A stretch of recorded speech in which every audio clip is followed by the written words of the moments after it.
আসসালামু আলাইকুম। দূরে কাছে যে যেখানে বসে এই মুহূর্তে আমার এই ভিডিওটা দেখছেন তাদের সবাইকে মাহফুজা কিচেন ভিডিওতে ওয়েলকাম। আজ আস্ত মুরগি দিয়ে মোরগ মাসাল্লাম করব। আমরা বিয়ে বাড়িতে বা বিভিন্ন বাবুর্চি স্টাইলে যেরকম মোরগ মাসাল্লাম খেয়ে থাকি তার চেয়েও ভালো হয়, আমি বলবো তার চেয়েও বেশি মজার আমি বাসায় যেভাবে করেছি। আপনারা তো সবাই সবার মতো করে করেন, আমি আমার মতো করেই করেছি আর সেটাই আমি আপনাদের সাথে শেয়ার করছি। তো খুবই সহজ, তো চলুন দেখে নেওয়া যাক মুরগি মাসাল্লামের রেসিপিটা। আমরা মূল ভিডিওতে চলে যাই।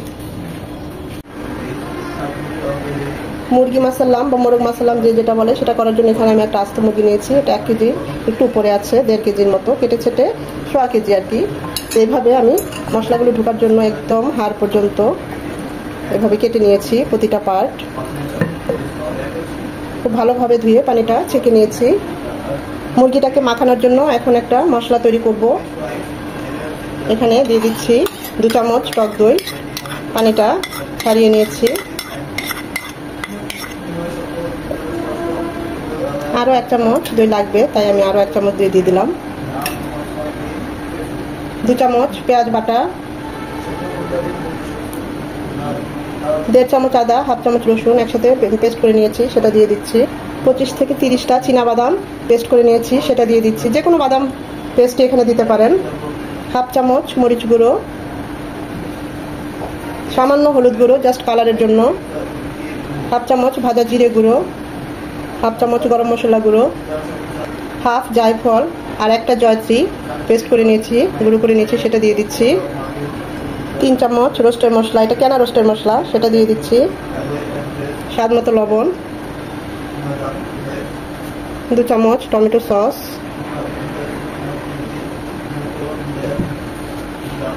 সামান্য একটু জর্দা রং, এখানে চাইলে ফুড কালার দিতে পারেন, আবার একদম না স্কিপ করতে পারেন। আমি জাস্ট কালারটার জন্য একটু দিলাম। এখন এই সব কিছু হাত দিয়ে খুব ভালোভাবে মাখিয়ে নেবে। এটা হাত দিয়েই করবেন যেন মশলাগুলো সব খুব ভালোভাবে মিশে যায়।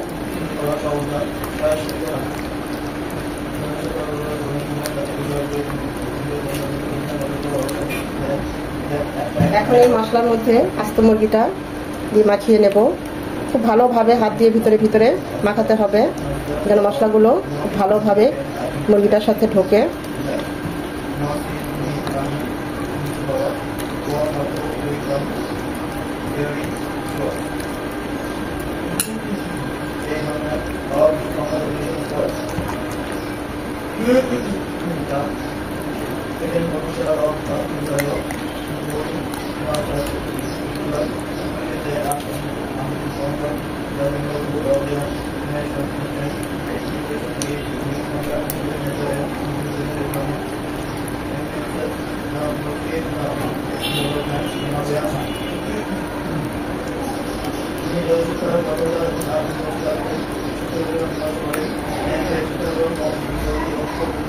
হাতে সময় থাকলে মিনিমাম 1 ঘন্টা এটা রেস্টে রাখবেন।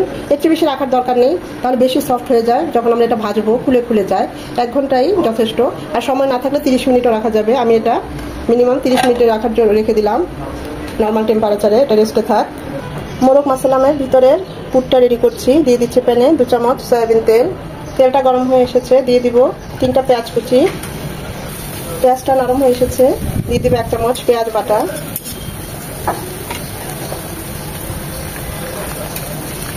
1 চামচ আদা রসুনের পেস্ট, 1/2 চামচ আদা, 1/2 চামচ রসুন।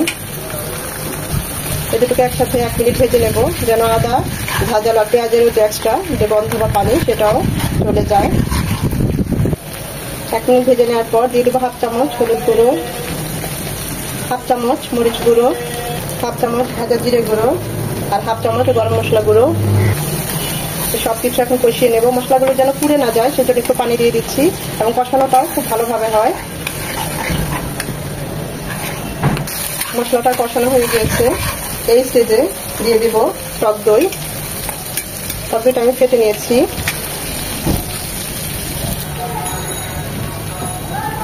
দু চামচ টক দই আর দিয়ে দেবো 1/2 চামচ জয়ফল জয়ত্রী গুঁড়ো। এখন এগুলো আর একটু মশলার সাথে কষিয়ে নেব।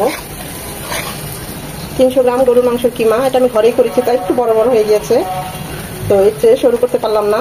তো যাই হোক, এটা এই কিমাটা এখন এই কষানো মাংসতে দিয়ে দেব। এটা আপনারা চিকেন দিয়েও করতে পারেন।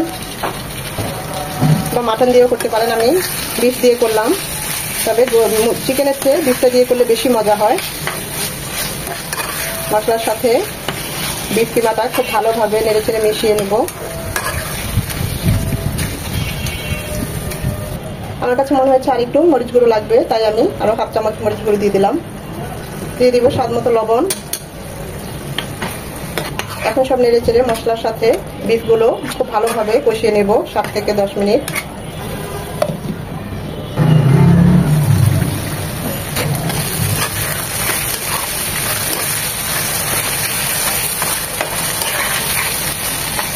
যেহেতু বিফ, তাই আমি কিছুটা পানি দিচ্ছি, 1/2 কাপের চেয়েও কিছুটা কম, কারণ সেদ্ধ ভালোভাবে সেদ্ধ হওয়ার জন্য। যদি এটা চিকেন হতো তাহলে এই পানিতেই হয়ে যেত। আর পানিটা অবশ্যই ফুটানো পানি দিবেন, কারণ তা না হলে কিন্তু একদম রান্নার টেস্ট একদম নষ্ট হয়ে যায়। এটা এখন রান্না হবে আরো 15 মিনিট।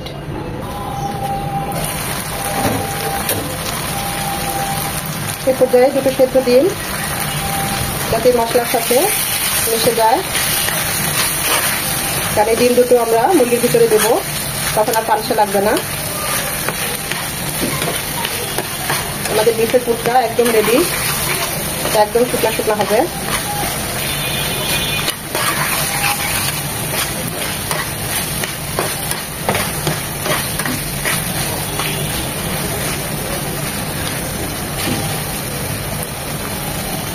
এখন চুলাটা অফ করে দেব।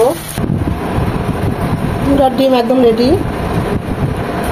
প্রায় 40 থেকে 45 মিনিট পর, কারণ আমাদের চিকেনের বিফের পুরটা রেডি করেছি, সেটা ঠান্ডা করেছি, তাই 40-45 মিনিট সময় এমনি পার হয়ে গিয়েছে। এখন চিকেন থেকে মশলাগুলো খুব ভালোভাবে এভাবে হাত দিয়ে কেচে কেচে উঠিয়ে নিতে হবে।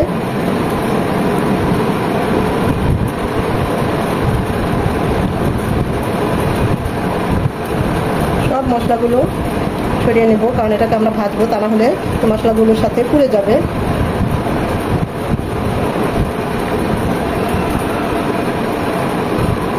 মশলাগুলো সরিয়ে নেওয়ার পর এখন পুরটা ভিতরে দিয়ে দিব। পুরটা একদম ভিতরে এভাবে চেপে চেপে দিবেন, যাতে বের হয়ে না আসে। একদম ভরে পুরটা দিতে হবে। সব শেষে ডিম দুটো দেব। ডিম দুটো দিলে হবে কি, শেষে পুরটা বের হওয়ার সম্ভাবনা থাকবে না, আটকে থাকবে। এরকম একটা সাসলিকের কাঠি দিয়ে এটাকে এভাবে আটকে দেব, যেন এটা বের হয়ে না আসে। এখন এই পা দুটোকে এরকম একটা সুতলি দিয়ে বেঁধে দেব, তাহলে শেপটাও সুন্দর থাকবে, ফ্রাই করার সময় খুলে যাবে না।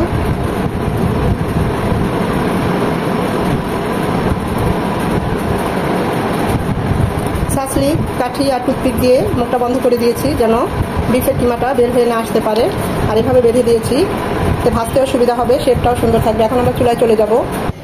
প্যানে দিয়ে দিচ্ছি সয়াবিন তেল 4 চামচের মতো। তেলটা গরম হয়ে এসেছে, দিয়ে দিব আমরা যে মুরগিটা ম্যারিনেশন করে রেখেছিলাম। চুলার হিট হাই হিটে থাকবে, এভাবে উল্টিয়ে পাল্টিয়ে 2 থেকে 3 মিনিট এই পাশটা আর এই পাশটা ভেজে নেব। খুব বেশি কড়া করে ভাজবো না, জাস্ট এপিট ওপিট করে ভেজে নেব।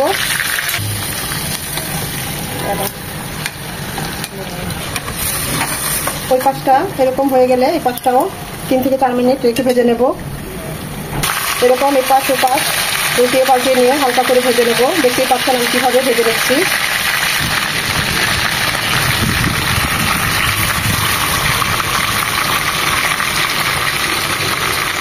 চুলা হিট হাই হিটে থাকবে, তা না হলে চিকেন থেকে পানি ছেড়ে দিবে। চিকেনটা ভাজা হয়ে গিয়েছে, এখন আমরা এটা উঠিয়ে নেব।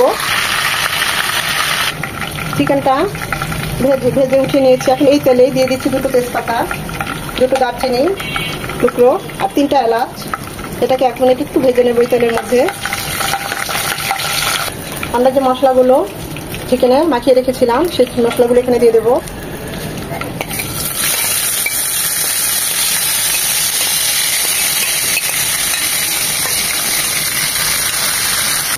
এই তেলেই মশলাগুলো খুব ভালোভাবে কষিয়ে নেব।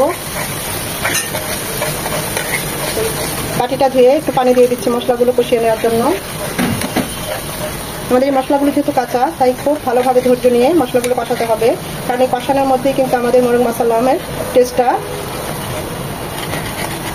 বোঝা যাবে কেমন হয়েছে।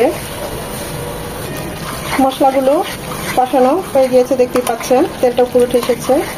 এই পর্যায়ে আমি চিকেনটা দিয়ে দিচ্ছি।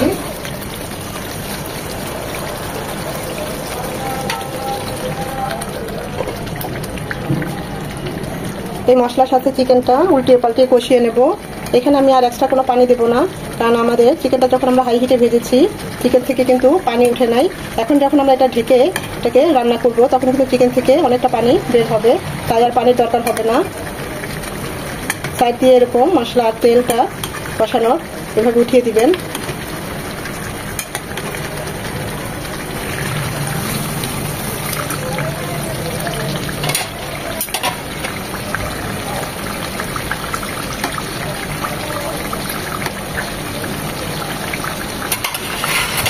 এখন এটাকে থেকে রান্না করব 7 থেকে 8 মিনিট। ওই পাশটা এরকম 4-5 মিনিট থেকে রান্না করব যেন ভিতরটা সেদ্ধ হয়। এভাবে উল্টিয়ে পাল্টিয়ে রান্না করার পর এখন আমি এখানে আরও কিছুটা অ্যাড করব। এখানে অ্যাড করব চিনি 1 চামচ, 2 চামচের মতো শুকনো গুঁড়ো দুধ, এখানে চাইলে আপনারা মাওয়াও ইউজ করতে পারেন। 1 চামচ কেওড়ার পানিটা দিলে শাহি শাহি একটা ভাব ফ্লেভার চলে আসবে। বাবুর্চিদের রান্নার সময় এই ফ্লেভারটা আমরা পেয়ে থাকি। আর দিয়ে দেবো 1 চামচ উঁচু করে গাওয়া ঘি।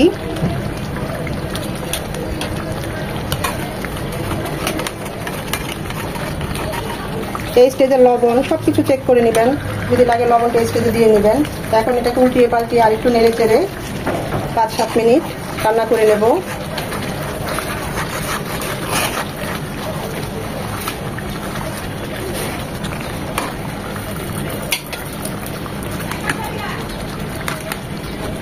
অসম্ভব ভালো একটা সুঘ্রাণ বের হয়ে এসেছে।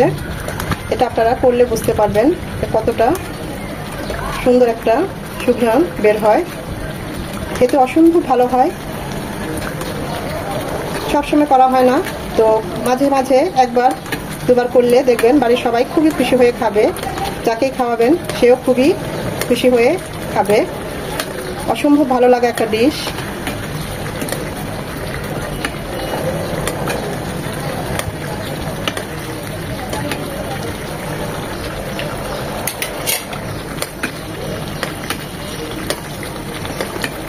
অসম্ভব ভালো লাগা একটা সুঘ্রাণ বের হয়ে এসেছে। সবসময় তো করা হয় না, মাঝে মাঝে করা হয়, তো যখনই করবেন দেখবেন সবারই খুব ভালো লাগবে। যাকেই খাওয়াবেন সেও একেবারে মুগ্ধ হয়ে যাবে এরকম একটা মোরগ মাসাল্লাম খেলে।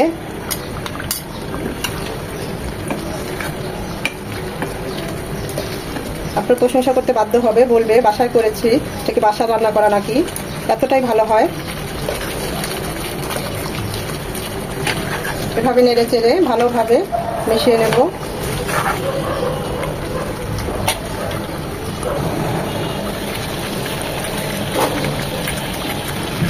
এটা যে একদম সেদ্ধ হয়ে গিয়েছে আপনাদের দেখিয়ে দিচ্ছি। এটি দেখুন, এটার ভিতরে পুর ডিম থাকাতে ওজন আরো অনেকটাই বেড়ে গিয়েছে।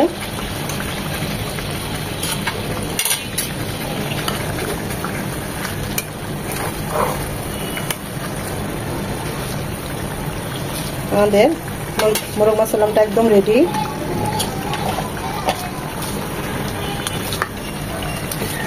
এখন আমরা এটা চুলাটা অফ করে দেবো।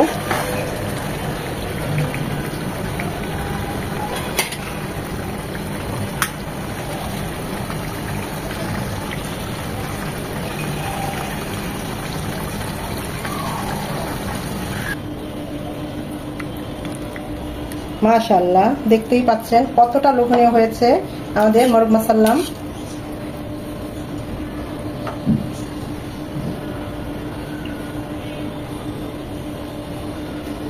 কতটা সহজে তৈরি হয়ে গেল অসম্ভব মজাদার মোরগ মাসাল্লাম।